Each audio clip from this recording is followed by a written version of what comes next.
नमस्कार। आकाशवाणी से प्रस्तुत है समाचार प्रभात।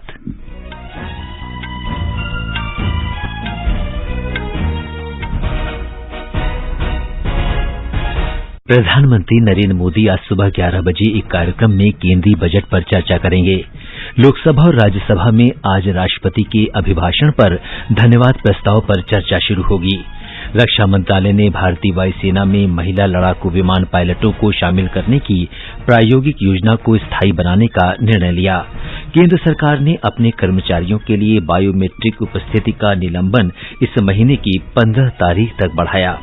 देश में कोविड टीकाकरण 167 करोड़ 21 लाख के आंकड़े के पार। फाइजर और बायोएनटेक ने 5 साल से कम उम्र के बच्चों के लिए कोविड टीकाकरण के लिए आपात उपयोग अधिकार मांगा।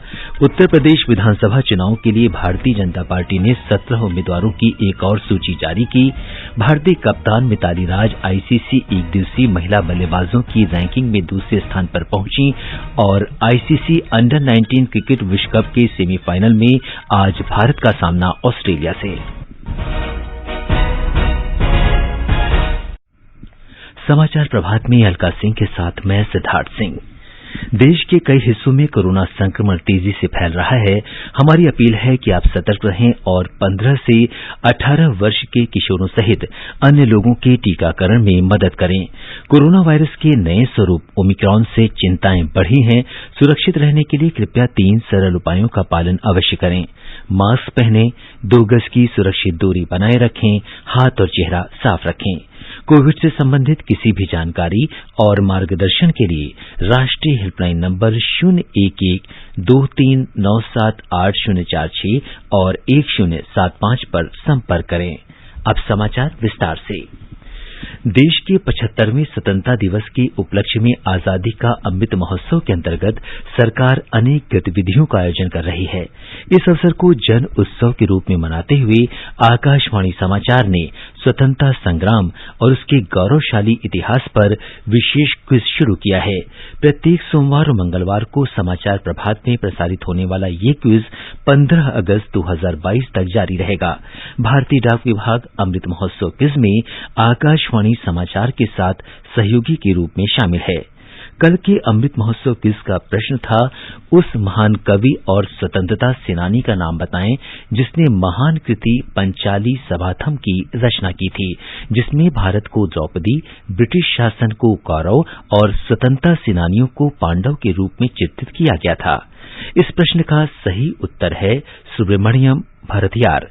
तमिलनाडु के सुब्रमण्यम भरतियार एक समर्थ कवि, स्वतंत्रता सेनानी और समाज सुधारक थे। राष्ट्रवाद और भारत की स्वतंत्रता पर उनकी कविताओं और गीतों ने तमिलनाडु में बड़ी संख्या में लोगों को स्वतंत्रता संग्राम से जोड़ा।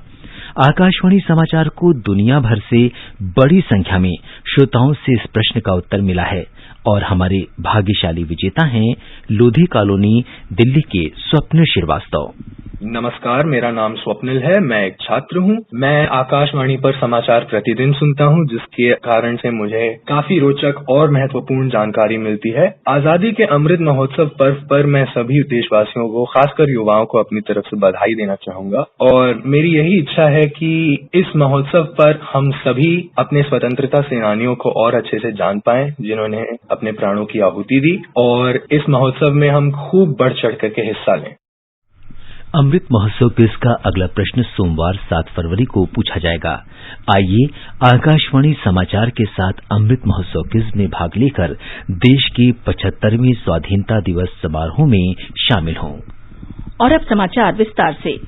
प्रधानमंत्री नरेंद्र मोदी आज सुबह 11 बजे एक कार्यक्रम में जनहितैषी और प्रगतिशील बजट पर चर्चा करेंगे। श्री मोदी ने एक ट्वीट में कहा कि इस बजट में कृषि क्षेत्र में सुधार के लिए कई प्रावधान किए गए हैं। इनमें ऋण सुनिश्चित करना, रिकॉर्ड समर्थन मूल्य, खाद्य प्रसंस्करण और स्टार्टअप उद्यमों को बढ़ावा देना शामिल है।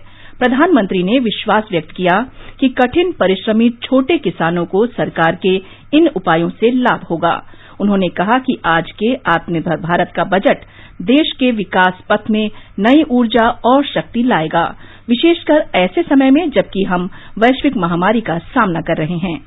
उन्होंने कहा कि इस बजट से अधिक बुनियादी ढांचा विकास, अधिक निवेश, अधिक वृद्धि और रोजगार के अवसर सुनिश्चित होंगे। ये बजट विकास का नया विश्वास लेकर आया है। ये बजट अर्थव्यवस्था को मजबूती देने के साथ ही सामान्य मानवी के लिए अनेक नए अवसर बनाएगा। ये बजट मोर इंफ्रास्ट्रक्चर, मोर इन्वेस्टमेंट, मोर ग्रोथ और मोर जॉब्स की नई संभावनाओं से भरा हुआ। प्रधानमंत्री ने कहा कि वर्ष 2022-23 का बजट दूर दराज पर्वतीय राज्यों और गंगा नदी के तटवर्ती राज्यों के लिए विकास जरूरतें पूरी करेगा। प्रधानमंत्री ने कहा कि यह समग्र और समावेशी विकास के हमारे लक्ष्य के अनुरूप है। लोकसभा और राज्यसभा में आज संसद के दोनों सदनों की संयुक्त बैठक में राष्ट्रपति के अभिभाषण पर धन्यवाद प्रस्ताव पर चर्चा शुरू होगी। लोकसभा में सांसद हरीश द्विवेदी प्रस्ताव पेश करेंगे, जबकि संसद सदस्य कमलेश पासवान इसका समर्थन करेंगे। राज्यसभा में गीता शाह के प्रस्ताव पेश करेंगी और श्वेत मलिक इसका समर्थन करेंगे। इससे पहले कल वित्त मंत्री निर्मला सीतारामन ने संसद में वित्त वर्ष 2022-23 का बजट पेश करते हुए कहा कि इसमें प्रधानमंत्री ने आजादी के 100 वर्ष पूरे होने पर भारत एट 75 से भारत एट 100 तक का जो लक्ष्य निर्धारित किया है, उसे हासिल करने के लिए रोजगार सृजन, पीएम गतिशक्ति, समावेशी विकास, उत्पादकता में वृद्धि और निवेश पर खास जोर दिया गया है। बजट में रोजगार के अवसर पैदा करने के लिए पूंजीगत परिव्यय में 35.4% की बढ़ोतरी का प्रस्ताव किया गया है। अवसंरचना विकास के लिए पीएम गतिशक्ति फ्रेमवर्क में सड़क, रेलवे, हवाई अड्डे, बंदरगाह, सार्वजनिक परिवहन, जलमार्ग और लॉजिस्टिक सेवाओं से संबंधित परियोजनाओं को जोड़ने का प्रावधान किया गया है। National Master Plan, the scope of PM Gati Shakti National Master Plan will encompass the 7 engines for economic transformation, seamless multimodal connectivity and logistics efficiency. भारतीय वाणिज्य और उद्योग महासंघ फिक्की के अध्यक्ष संजीव मेहता ने आम बजट 2022 को विकासोन्मुखी बताया है। ये जो बजट है ये बिल्ड कर रहा है लास्ट ईयर के बजट से, और एज अ बिजनेस कम्युनिटी जो हमें चाहिए वो रहती है कंसिस्टेंसी ऑफ पॉलिसी और कंसिस्टेंसी ऑफ टैक्स रेट्स, और नए टैक्सेस नहीं इंट्रोड्यूस किए। नए 6.4% जो डेफिसिट है आने वाले साल के लिए वो भी सही है, क्योंकि जब तक प्राइवेट कंजम्पशन ना बढ़े, जब तक प्राइवेट कैपिटल एक्सपेंडिचर ना बढ़े, तब तक गवर्नमेंट की स्पेंडिंग की बहुत जरूरत होती है। जो उन्होंने कैपिटल एक्सपेंडिचर 35% से आउटले इंक्रीज किया, वो देश के लिए एब्सोल्युटली राइट थिंग है। जो अनएम्प्लॉयमेंट है वो कम हो और नौकरियां बढ़े, उस सब के लिए काफी हेल्प रहेगा। ये समाचार आकाशवाणी से प्रसारित किए जा रहे हैं। समाचार प्रभात में आपका फिर स्वागत है। आगे बढ़ने से पहले एक नजर मुख्य समाचारों पर। प्रधानमंत्री नरेंद्र मोदी आज सुबह 11 बजे एक कार्यक्रम में केंद्रीय बजट पर चर्चा करेंगे। लोकसभा और राज्यसभा में आज राष्ट्रपति के अभिभाषण पर धन्यवाद प्रस्ताव पर चर्चा होगी। रक्षा मंत्रालय ने भारतीय वायुसेना में महिला लड़ाकू विमान पायलटों को शामिल करने की प्रायोगिक योजना को स्थायी बनाने का निर्णय लिया। केंद्र सरकार ने अपने कर्मचारियों के लिए बायोमेट्रिक उपस्थिति का निलंबन इस महीने की 15 तारीख तक बढ़ाया। देश में कोविड टीकाकरण 167 करोड़ 21 लाख के आंकड़े को पार कर गया। फाइजर और बायोएनटेक ने 5 साल से कम उम्र के बच्चों के लिए कोविड टीकाकरण के लिए आपात उपयोग अधिकार मांगा। उत्तर प्रदेश विधानसभा चुनाव के लिए भारतीय जनता पार्टी ने 17 उम्मीदवारों की एक और सूची जारी की। भारतीय कप्तान मिताली राज आईसीसी एक दिवसीय महिला बल्लेबाजों की रैंकिंग में दूसरे स्थान पर पहुंची और आईसीसी अंडर 19 क्रिकेट विश्व कप के सेमीफाइनल में आज भारत का सामना ऑस्ट्रेलिया से। रक्षा मंत्री राजनाथ सिंह ने कहा है कि उनके मंत्रालय ने भारतीय वायुसेना में महिला लड़ाकू विमान पायलटों को शामिल करने की प्रायोगिक योजना को स्थायी योजना में बदलने का फैसला किया है। श्री सिंह ने एक ट्वीट में कहा कि ये भारत की नारी शक्ति की क्षमता और महिला सशक्तिकरण के प्रति प्रधानमंत्री नरेंद्र मोदी की प्रतिबद्धता का प्रमाण है। एक रिपोर्ट। भारतीय वायुसेना महिलाओं सहित युवाओं को शामिल करने और उन्हें प्रोत्साहित करने के लिए विभिन्न प्रेरक उपाय करती है। प्रायोगिक तौर पर कुल 16 महिलाओं को लड़ाकू विमान पायलट के रूप में शामिल किया गया है। उच्चतम न्यायालय ने पिछले साल केंद्र को महिला उम्मीदवारों को राष्ट्रीय रक्षा अकादमी की प्रवेश परीक्षा में बैठने की अनुमति देने का निर्देश दिया था। 2018 में वायुसेना की फ्लाइंग ऑफिसर अवनी चतुर्वेदी अकेले लड़ाकू विमान उड़ाने वाली पहली भारतीय महिला बनी। भारत की पहली महिला Rafale fighter jet pilot Shivangi Singh ने इस साल गणतंत्र दिवस परेड में हिस्सा लेते हुए देश की लड़की का ध्यान खींचा और उनकी कल्पना को उड़ान दी। निश्चित तौर पर महिलाओं का लड़ाकू विमान पायलट बनने का स्वप्न साकार हो रहा है। सुपर्णा सेकिया की रिपोर्ट के साथ समाचार कक्ष से फरहत नाज। केंद्र ने अपने कर्मचारियों के लिए बायोमेट्रिक उपस्थिति का निलंबन इस महीने की 15 तारीख तक बढ़ा दिया है। सरकार ने अवर सचिव स्तर से नीचे के 50% कर्मियों के लिए वर्क फ्रॉम होम यानी घर से काम करने की अनुमति भी इस महीने की 15 तारीख तक बढ़ा दी है। दिव्यांगजन और गर्भवती महिला कर्मचारियों को कार्यालय में उपस्थिति से छूट जारी रहेगी। देश में कोविड टीकाकरण 167 करोड़ 21 लाख के आंकड़े को पार कर गया है। स्वास्थ्य मंत्रालय ने बताया कि कल 50,63,000 से अधिक टीके लगाए गए। अब तक 1 करोड़ 29 लाख से अधिक एहतियाती डोज पात्र श्रेणी के लोगों को लगाए जा चुके हैं। औषधि कंपनियां फाइजर और बायोएनटेक ने 5 वर्ष से कम उम्र के बच्चों के कोविड टीकाकरण के लिए आपात उपयोग अधिकार मांगा है। फाइजर कंपनी ने एक वक्तव्य में कहा कि ये वैक्सीन डोज 6 महीने से 4 वर्ष तक के बच्चों के लिए जरूरी होंगे।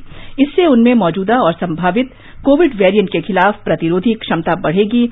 अनुमति मिल जाने पर फाइजर और बायोएनटेक का टीका 5 वर्ष से कम उम्र के बच्चों के लिए उपलब्ध पहला कोविड वैक्सीन होगा। भारतीय जनता पार्टी ने उत्तर प्रदेश विधानसभा चुनाव के लिए 17 उम्मीदवारों की एक और सूची जारी की है। इस सूची में लखनऊ की विधानसभा सीटें भी शामिल हैं। हमारे संवाददाता ने बताया है कि पार्टी ने लखनऊ की विभिन्न सीटों पर उम्मीदवार बदल दिए हैं। लखनऊ को भाजपा का गढ़ माना जाता रहा है और पिछले चुनाव में पार्टी ने यहां 9 में से 8 सीटों पर जीत हासिल की थी। इस बार पार्टी ने 3 मौजूदा विधायकों लखनऊ कैंट से सुरेश तिवारी, बीकेटी से अविनाश त्रिवेदी और सरोजनी नगर विधानसभा क्षेत्र से मंत्री स्वाति सिंह का टिकट काट दिया है। योगी सरकार के एक अन्य मंत्री ब्रजेश पाठक इस बार लखनऊ कैंट से चुनाव लड़ेंगे। पूर्व पुलिस अधिकारी और हाल ही में स्वैच्छिक सेवानिवृत्ति लेने वाले राज राजेश्वर सिंह को सरोजनी नगर विधानसभा सीट से प्रत्याशी बनाया गया है। केंद्रीय मंत्री कौशल किशोर की पत्नी जया देवी को बीजेपी ने मलिहाबाद सुरक्षित सीट से अपना प्रत्याशी चुना है। समाजवादी पार्टी ने भी कल ही राजधानी लखनऊ की सीटों के प्रत्याशियों के नाम घोषित किए। पार्टी ने कल कुल 10 प्रत्याशियों की सूची जारी की। सुशील चंद्र तिवारी, आकाशवाणी समाचार, लखनऊ। भारतीय जनता पार्टी के वरिष्ठ नेता और केंद्रीय गृह मंत्री अमित शाह आज उत्तर प्रदेश के बदायूं में पार्टी उम्मीदवारों के लिए चुनाव प्रचार करेंगे, जबकि रक्षा मंत्री राजनाथ सिंह पीलीभीत में पार्टी के प्रभावी मतदाता संवाद कार्यक्रम में भाग लेंगे। समाजवादी पार्टी प्रमुख अखिलेश यादव और राष्ट्रीय लोकदल के अध्यक्ष जयंत चौधरी बागपत, शामली और गाजियाबाद जिलों में चुनाव प्रचार करेंगे। बहुजन समाज पार्टी प्रमुख मायावती भी आज आगरा जिले में सार्वजनिक सभा को संबोधित करेंगी। उत्तर प्रदेश में विधानसभा चुनाव के तीसरे चरण के लिए कुल 866 उम्मीदवारों ने नामांकन पत्र भरे हैं। इस चरण के लिए नामांकन के अंतिम दिन कल 362 उम्मीदवारों ने पर्चे भरे। इनकी जांच आज होगी और 4 फरवरी तक नाम वापस लिए जा सकते हैं। इस चरण के लिए 20 फरवरी को मतदान होना है। गोवा में चुनाव आयोग ने 9,590 दिव्यांग और 80 वर्ष से ऊपर के 2,997 से अधिक मतदाताओं की पहचान की है। इन लोगों ने घर से वोट देने का विकल्प चुना है। राज्य के मुख्य चुनाव अधिकारी कुणाल ने बताया कि चुनाव आयोग की टीम इन लोगों के घर जाकर उनका गोपनीय मतदान पत्र एकत्र करेगी। राज्य में इस बार 11,65,522 मतदाता अपने मताधिकार का उपयोग करेंगे। गोवा विधानसभा चुनाव में एक ही चरण में 14 फरवरी को मतदान होगा। वोटों की गिनती 10 मार्च को होगी। आज विश्व आर्द्र भूमि दिवस है। ये दिवस प्रत्येक वर्ष पृथ्वी के लिए आर्द्र भूमि की महत्वपूर्ण भूमिका पर वैश्विक जागरूकता बढ़ाने के उद्देश्य से मनाया जाता है। 1971 में 2 फरवरी को ही ईरान के रामसर में वेटलैंड्स कन्वेंशन को मान्यता मिली थी। इस वर्ष के अभियान का लक्ष्य नम भूमि के संरक्षण के लिए कार्रवाई का आह्वान करना है। आईसीसी अंडर 19 क्रिकेट विश्व कप के सेमीफाइनल में आज भारत का सामना ऑस्ट्रेलिया से होगा। एंटीगुआ में मैच भारतीय समयानुसार शाम 6:30 बजे से शुरू होगा। भारतीय कप्तान यश ढुल और 5 अन्य खिलाड़ी पहले मैच के बाद कोरोना संक्रमित हो गए थे। ढुल और 4 अन्य खिलाड़ी संक्रमण मुक्त होने के बाद बांग्लादेश के साथ क्वार्टर फाइनल के लिए लौट आए, लेकिन ढुल की अनुपस्थिति में कप्तान रहे निशांत सिंधु संक्रमित होने के कारण क्वार्टर फाइनल नहीं खेल पाए। अब सिंधु संक्रमण मुक्त हो गए हैं और सेमीफाइनल में चयन के लिए उपलब्ध हैं। रिकॉर्ड 4 बार की चैंपियन भारतीय टीम ने अभ्यास मैच में ऑस्ट्रेलिया को हराया था। मिताली राज एक दिवसीय महिला क्रिकेट में बल्लेबाजों की रैंकिंग में दूसरे स्थान पर पहुंच गई हैं। अंतर्राष्ट्रीय क्रिकेट परिषद आईसीसी ने महिला क्रिकेट विश्व कप 2022 से पहले ये रैंकिंग जारी की है। मिताली राज के कुल 738 अंक हैं। ऑस्ट्रेलिया की एलिसा हेली 750 अंकों के साथ पहले स्थान पर हैं। आजादी के अमृत महोत्सव के हिस्से के रूप में आकाशवाणी समाचार स्वतंत्रता आंदोलन से संबंधित 75 कड़ियों का कार्यक्रम निशान प्रसारित कर रहा है। इसका प्रसारण परिक्रमा में किया जाता है। आज की कड़ी में मेरठ के शहीद स्मारक के बारे में जानकारी देंगे।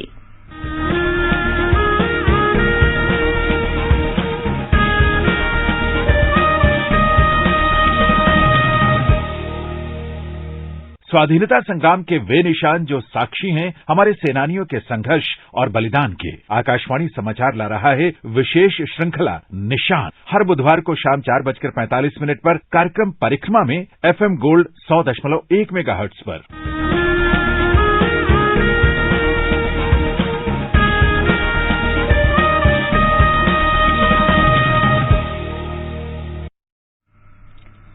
आजादी का अमृत महोत्सव के अंतर्गत आइए अब सुनते हैं आकाशवाणी की विशेष प्रस्तुति आजादी का सफर। आजादी का अमृत महोत्सव।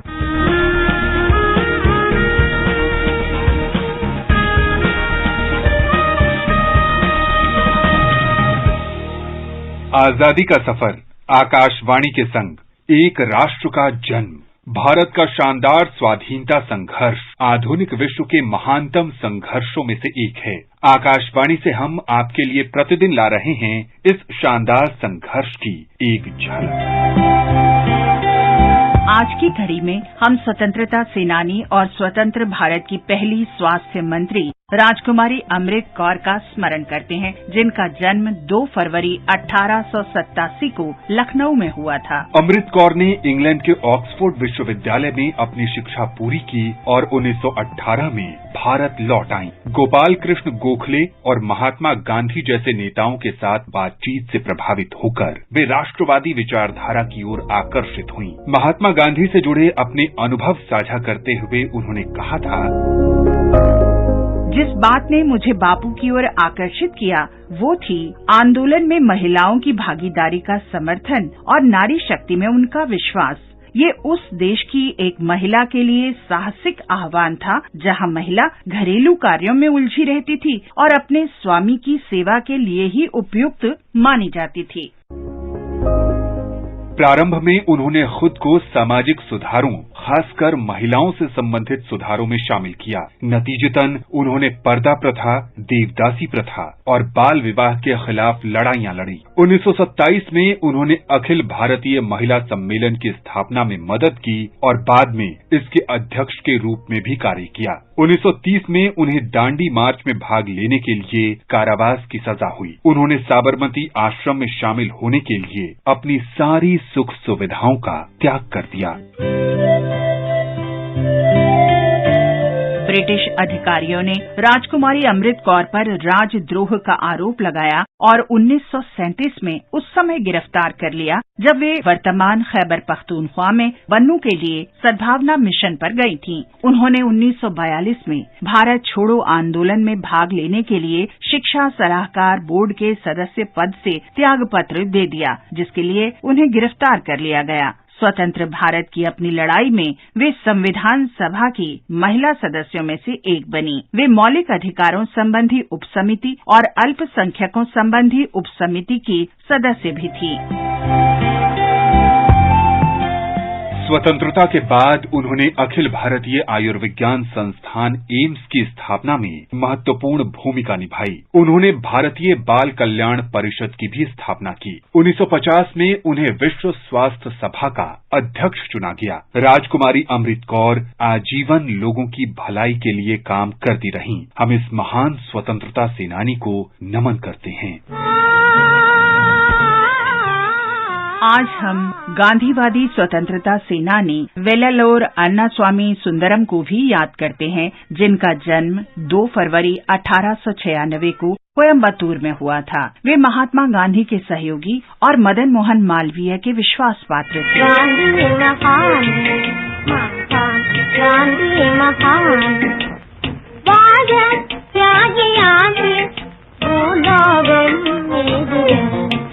उन्नीस 1915 में गांधी जी को सुनकर सुंदरम स्वतंत्रता संग्राम में शामिल होने के लिए प्रेरित हुए। उन्होंने तुरंत अपनी पढ़ाई छोड़ने का फैसला किया और एक शिष्य के रूप में गांधी जी का अनुसरण करना शुरू कर दिया। उनके उत्साह से प्रभावित होकर गांधी जी उन्हें अहमदाबाद ले गए, जहां सुंदरम गांधी जी के नव स्थापित साबरमती आश्रम के पहले सदस्यों में से एक बन गए।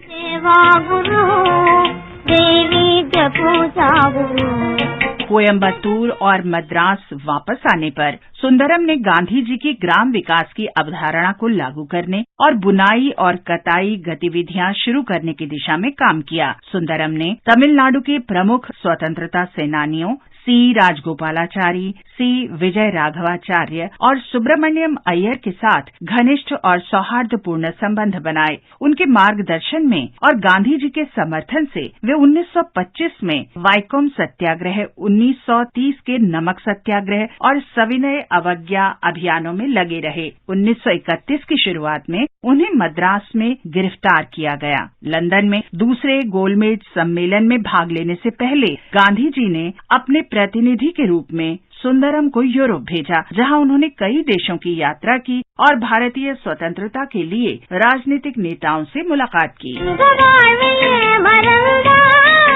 बनारस हिंदू विश्वविद्यालय के लिए अपनी 30 वर्षों की सेवा के दौरान सुंदरम ने विश्वविद्यालय और इसके संस्थापक मदन मोहन मालवीय पर कई पुस्तकें प्रकाशित की। वेल्लालोर अन्नास्वामी सुंदरम का जीवन सद्भाव और एकता की अवधारणा के माध्यम से धार्मिक सीमाओं से परे एक मार्गदर्शक का प्रतीक है। आकाशवाणी समाचार इस महान राष्ट्रवादी को सलाम करता है। आज बस इतना ही। आजादी का सफर आकाशवाणी के संग। कल फिर मिलेंगे नई कड़ी के साथ।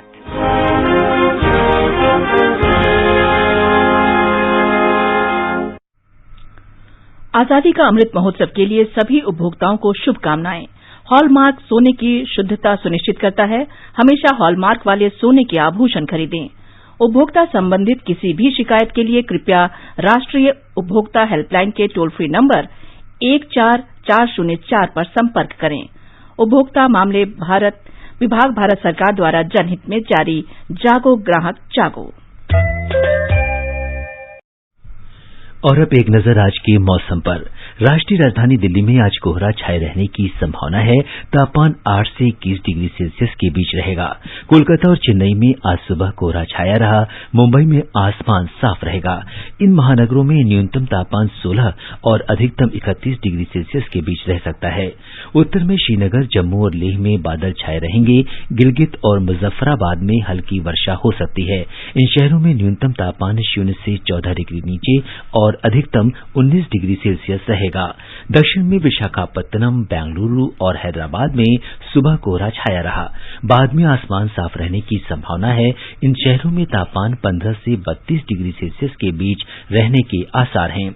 पूर्वोत्तर में इम्फाल, शेलंग, आइजोल, ईटानगर, कोहिमा और गैंगटोक में आंशिक रूप से बादल छाये रहेंगे। अगरतला में सुबह कोहरा छाया रहा। बाद में आसमान साफ रहेगा। इन शहरों में न्यूनतम तापमान 4 और अधिकतम तापमान 27 डिग्री सेल्सियस रहने की संभावना है।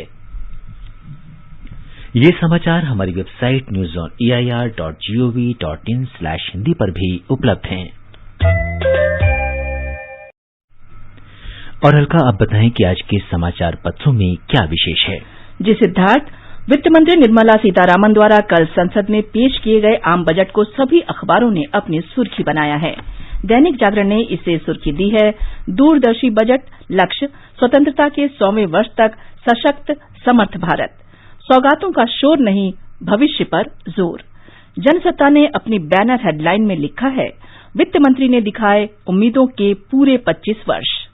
दैनिक भास्कर की सुर्खी है, अपने सिर्फ सपने, बाकी सब सरकार का। लोक सत्य लिखता है, पूंजी निवेश व रोजगार पर रहा जोर। बकौल वीर अर्जुन, वित्त मंत्री ने अर्थव्यवस्था को गति देने के लिए खोली तिजोरी। राष्ट्रीय सहारा लिखता है, ये है डिजिटल इंडिया, 100 साल की भयंकर आपदा के बीच ये बजट विकास का नया विश्वास लेकर आया है। पत्र ने 75 जिलों में 75 डिजिटल बैंक, किसानों के लिए हाईटेक सेवाएं, डिजिटल करेंसी, डिजिटल यूनिवर्सिटी और फसल के ड्रोन से आकलन को विस्तार से दिया है। पंजाब केसरी ने बजट को इकोनॉमी को बूस्टर डोज देने वाला बजट बताया है। अमर उजाला लिखता है, 5G नेटवर्क के साथ साथ एम्बेडेड चिप और भावी तकनीक वाले ई पासपोर्ट भी इसी साल से मिलेंगे। हिंदुस्तान ने सबके विकास पर जोर शीर्षक से लिखा है, आम बजट में आत्मनिर्भरता पर सबसे ज्यादा खर्च, डिजिटल इंडिया बनाने पर कई बड़े ऐलान, सस्ते मकान और 60 लाख नौकरियां सृजित करने पर जोर। दैनिक ट्रिब्यून ने आम बजट पेश किए जाने के बीच शेयर बाजारों में आई तेजी को विस्तार से दिया है। हिंदुस्तान की सुर्खी है, बाजार झूमे, शेयर बाजार में जोरदार तेजी, निवेशकों ने 3 लाख करोड़ रुपए ज्यादा कमाए। रक्षा मंत्रालय द्वारा वायुसेना में महिला लड़ाकू पायलटों को शामिल करने की प्रायोगिक योजना को स्थायी योजना में बदलने के फैसले को हिंदुस्तान ने सुर्खी दी है, वायुसेना में स्थायी होंगी महिला लड़ाकू पायलट। पत्र ने प्रधानमंत्री नरेंद्र मोदी के यूट्यूब चैनल के सब्सक्राइबर की संख्या 1 करोड़ के पार होने को सुर्खियों में दिया है। अमेरिका के राष्ट्रपति जो बाइडेन के यूट्यूब पर 7 लाख, ब्राजील के राष्ट्रपति जैर बोल्सोनारो के 36 लाख फॉलोअर हैं। और अब कुछ और समाचार। कोविड महामारी की तीसरी लहर को नियंत्रित करने के लिए केरल सरकार ने विदेश से आने वाले यात्रियों के लिए दिशा निर्देशों में संशोधन किया है। राज्य की स्वास्थ्य मंत्री वीना जॉर्ज ने संवाददाताओं को बताया कि 7 दिन से कम समय के लिए केरल आने वालों को क्वारंटीन होने की जरूरत नहीं है, लेकिन उन्हें केंद्रीय स्वास्थ्य मंत्रालय के कोविड दिशा निर्देशों का पालन करना होगा। प्रवास के दौरान यात्रियों के संक्रमित पाए जाने पर राज्य के स्वास्थ्य विभाग को तुरंत सूचना देनी होगी। अंत में मुख्य समाचार एक बार फिर। प्रधानमंत्री नरेंद्र मोदी आज सुबह 11 बजे एक कार्यक्रम में केंद्रीय बजट पर चर्चा करेंगे। लोकसभा और राज्यसभा में आज राष्ट्रपति के अभिभाषण पर धन्यवाद प्रस्ताव पर चर्चा शुरू होगी। रक्षा मंत्रालय ने भारतीय वायुसेना में महिला लड़ाकू विमान पायलटों को शामिल करने की प्रायोगिक योजना को स्थायी बनाने का निर्णय लिया। केंद्र सरकार ने अपने कर्मचारियों के लिए बायोमेट्रिक उपस्थिति का निलंबन इस महीने की 15 तारीख तक बढ़ाया। देश में कोविड टीकाकरण 167 करोड़ 21 लाख के आंकड़े के पार। फाइजर और बायोएनटेक ने 5 साल से कम उम्र के बच्चों के लिए कोविड टीकाकरण का आपात उपयोग अधिकार मांगा। उत्तर प्रदेश विधानसभा चुनाव के लिए भारतीय जनता पार्टी ने 17 उम्मीदवारों की एक और सूची जारी की। भारतीय कप्तान मिताली राज आईसीसी एकदिवसीय महिला बल्लेबाजों की रैंकिंग में दूसरे स्थान पर पहुंची और आईसीसी अंडर 19 क्रिकेट विश्व कप के सेमीफाइनल में आज भारत का सामना ऑस्ट्रेलिया से। इसके साथ ही समाचार प्रभात का ये अंक समाप्त हुआ। नमस्कार।